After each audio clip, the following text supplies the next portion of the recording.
Well, welcome viewers, Dr. JWAU, pro-theologists and pro-theologists exclusive channels. Pauline Hanson's visit to Luton with Tommy Robinson can be understood as more than a controversial walk through an English town. It functions as a political statement about Pauline Hanson, who believing there are long-term consequences of strained high immigration without sufficient planning, integration, or public consent. And we can all see that because we're here in Australia, we're living on what appears to be an irretrievable situation at the hands of morally bankrupt politicians. Luton becomes symbolic in the UK, Tommy Robinson's hometown, not because it alone represents Britain, but because it has experienced decades of demographic, economic and cultural change that remain subjects of intense public debate. Hanson appears to use the visit to argue that these changes should be examined openly rather than dismissed as political inconvenience. From that perspective, Pauline Hanson's message is not directed at individual migrants, many of whom have built productive lives and contributed to their communities. Instead, it's directed at the establishments, the governments, the institutions, the morally bankrupt people that are running this country. And the criticism is that elected leaders have often pursued large-scale immigration without matching investment in housing, infrastructure, healthcare, schools, policing and integration. And critics of these policies argue that the resulting pressures fail and fall most heavily on ordinary working communities, while political leaders and institutions frequently avoid acknowledging public concern. Supporters of Senator Pauline Hanson see her as warning Australians and Australia before similar pressures become more entrenched. They argue that Britain offers lessons about the cumulative effects of rapid population growth, strained public services, declining housing affordability, and growing social fragmentation. And whether one agrees with that diagnosis or not doesn't matter, because they contend these questions deserve public discussion rather than dismissal. Critics, however, dispute Senator Pauline Hanson's interpretation. They argue that complex issues such as housing shortages, stagnant wages, and pressure on public services, all not to say the out-of-reach cost of living, third world conditions in Australia, also reflect planning failures, economic policy, austerity, labour markets, and broader structural factors. They caution against attributing these challenges primarily to migration and argue that migrants themselves should not be held responsible for government decisions. And that's right, this is the government, viewers. One way or another, they are destroying, this Labor government in particular, are destroying this nation at a rapid rate.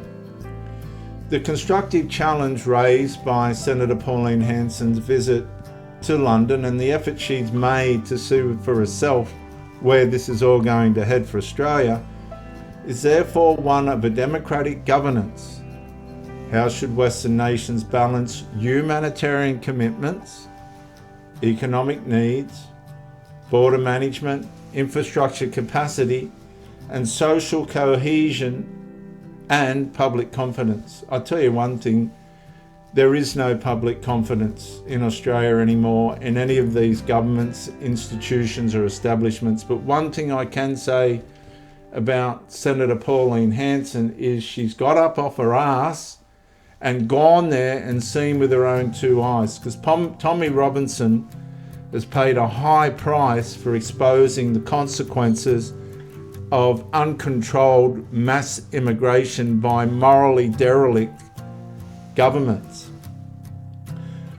Whatever answer a society reaches, many observers argue that it is healthier for these questions to be debated openly than left to deepen public division through silence or polarisation or outright wrong and critical interpretations. She's destined to be the next leader of Australia. So she's foreseeing a lot of the problems in the UK that are on their way to Australia. So she's come over. I'm going to show her my hometown. We're going to go for a drive through the Muslim area. We're going to look at how Islamified it has become. I'll talk how quickly that's happened, how many mosques there are, how it's all changed. And then we're going to go for a walk through the town centre. How excited are you about travelling around Luton? Nice easy question. I don't know what to expect. You're a dickhead, mate. You're lucky I don't knock you the fuck out right now, bro. You ain't wanted round here, bro. Fuck up, what you doing round here, you dickhead? Your town. Ain't your fucking town. We don't want you round here, bro. You're a racist, bro. What have I said that's racist? Bro. What have I said that's racist? You've got a big grin on your face. What? You Go knock out on it. Do it then. You're pussy, I've already smacked you one time before. You don't When remember? you smacked me You don't before? remember? No, You don't remember? Yeah? Come on, what are you going to do? You little fucking tomato, you little Look at you. Where are you from? Where are you from? From fucking planet Earth, you Where are you dickhead. from? Where are you from? Where are you from? I'm from Luton, mate, my town. So my council opened a shop to convert the whole town to Islam. My council. The Labour Council went to the opening of this shop, celebrated the opening of this shop. This shop was opened 2013. And they had to close it. So when they were opening it, I done digging on Yusuf Bonner was the manager's name. And I've got videos of him saying he won't rest until Islam is brought into every home in Luton. And then I set up her Islamic profile and started messaging the group, pretending to be a Muslim. And I got proof that Abdul Rahim Green was one of the main people behind this shop. No filming in it today, bro. Can we ask some questions? No, not today, bro. We can't ask questions? Sorry, not today. What about if there's a politician that would like to ask some questions? Not today. Sorry. No questions? Sorry. No questions. So this is Discover Islam. So we went to ask questions. They don't want to answer questions. This is a jihadi centre. Yeah. No, you're from Luton? No, I'm from Luton. Yeah. Born in Luton? No, I'm not born in here. Where are you born? Me? Yeah. I'm born in Guinea. In Guinea. How long you been in Luton? Luton. Yeah. 5 years. 5 years. Yeah. Did you come on a boat? Me? Yeah. This is where our biggest problem. So the terrorist group used to have a pace table here every Saturday. So there'd be 30, 40 jihadis here every Saturday just recruiting. What do you think of the demographic? I'm just, I'm gobsmacked because I wouldn't think that I was in England. Yeah. How are we, lads? Hello, boys. How you doing? Are you Deliveroo? Do you deliver food? Where are you from, bruv? Has Luton changed for the better or the worse? Absolutely for the worse. For the worse. What's Luton like to live in? To be honest, it's a bit crowded. A bit crowded. How long have you been here, living in Luton? When did you come to Britain? 2010. Have you seen the change here in Luton over that period of time since you've been here? To be honest, it's just getting worse and worse. What's it like in Luton? Shithole. Shithole. To get to this stage, do you blame your governments for allowing it to get to this stage? Of course. Where you from? I'm from Pakistan, Baba, yeah. How long you been here, bruv? 14 years, you can say. Legally. Legally, yeah. Right, bruv, how are you? How are you keeping, man? I'm alright, man, how are you? Of Of course not, bruv. And these are our diversity barriers, okay? If we didn't have Islam, we simply wouldn't have these, okay? These will pop back up any minute, right? Because these are to stop cars ramming all the people. Well, I've just moved out of Luton, basically. Everyone has. I definitely don't want Australia to become like this. So anyway, this is not Great Britain to me, and that's why I'm going to protect Australia. And this is the first time that Tommy has actually done this for many years, and it was great for Tommy to be out on the streets amongst the people he loved, and we can see how much he was greeted positively by so many people here who recognise the great work he has done. But yes, let's agree there were a few people here who disagree with Tommy. They believe he's a racist, but the important part is they were allowed to justify why they believe he's a racist, and we can see from the footage that none of them could. For me, viewers, I think it's excellent to see a politician that's gone to the other side of the world to find out where our nation's headed. Pauline Hanson, Senator Pauline Hanson's visit to Luton asks whether Australia is prepared to learn from another nation's experience before similar pressures become irreversible in Australia. I don't think they are irreversible. I don't even think Australia is retrievable. Her argument is direct. not at immigrants themselves, but at the governments that permit population growth beyond the capacity of housing, healthcare, infrastructure, schools, and community integration. These governments, particularly this Albanese government, is completely out of control. It's morally bankrupt. It has got no intention to listen to any of the Australians just to give it a break. We're not saying stop. Let me give you a comparison. We're not saying stop immigration. We're saying just can you give it a break to work out how the country is going to cope with what it's got. Now, this is what happened to biological women. They just forced the transgender ideology into law. And at the point that they done that, the transgenderists were happy just to get in. But as time goes by, we're 13, 14 years on the other side of Gillard's introduction in 2014 of that parallel structure, ideology has the same lawful rights as biology. As it degenerated, as it manifested, women were overrun. Right? Now the women's more or less come back to the government and said, look, the transgenderists can have whatever they want. All we want is our privacy. Right? And I think the courts and that staggered at that, like that sounds sensible. But the transgenderists come in and said, we want the lot. We want the lot. And that is what will happen with immigration. Now, the government's not pausing and saying, okay, we can see the situation is detrimental to Australia. We're going to just stop it. This government there's something missing, because it's not putting the welfare of the nation first. It's got nothing to do with anybody's perspective on immigrants.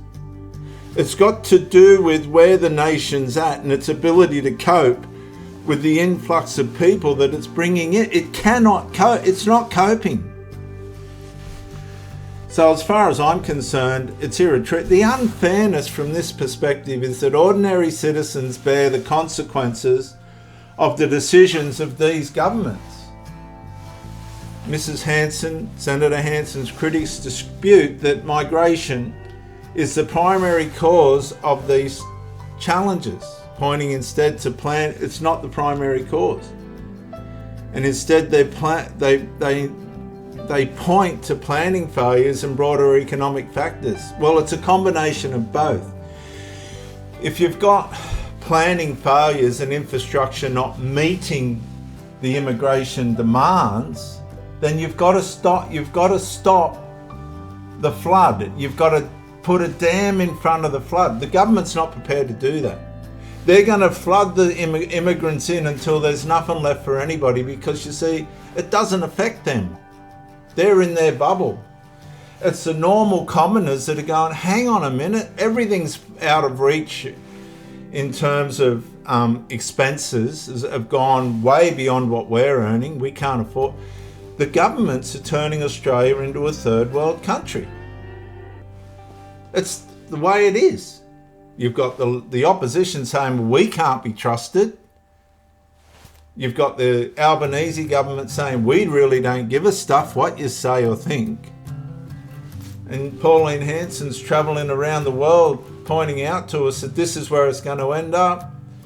But she just hasn't got the power to really make the governments change. Just like the women, biological women, can't even get Albanese to sign a document saying you have back your creative authority. Men with penises and things just can't go into female spaces whether they think they're women or not. So Senator Hanson argues that ignoring cumulative pressures only postpones recognition.